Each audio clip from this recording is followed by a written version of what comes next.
রহমান সেই মূল ফটকটি দিয়ে অর্থাৎ 196 নাম্বার বাসা যেই ফিরোজা সাদা শার্ট পরিহিত তারেক রহমান কিন্তু বেরিয়ে আসছেন এবং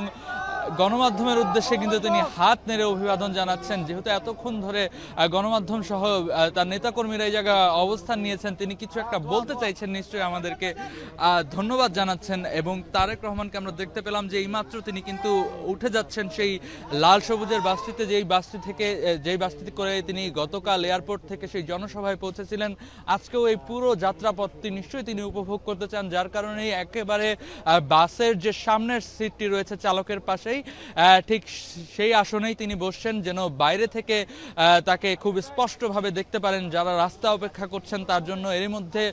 প্রস্তুত কিন্তু তার যে নিরাপত্তা বাহিনী কর্মীরা, তারা কিন্তু গাড়িগুলো নিয়ে বনানীর উদ্দেশ্যে রওনা হবেন, অর্থাৎ এই গুলশান এভিনিউ থেকে বনানী হয়ে মূল ভিআইপি সড়ক দিয়ে কিন্তু তিনি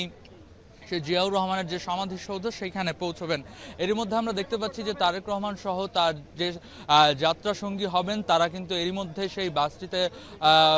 উঠে পড়েছেন এবং আরও বেশ কয়েকজন নেতাকর্মীদের আমরা দেখতে পাচ্ছি যে তারেক রহমানের উপদেষ্টা সহ বেশ কয়েকজন নেতাকর্মী তার এই আজকে যাত্রাপথের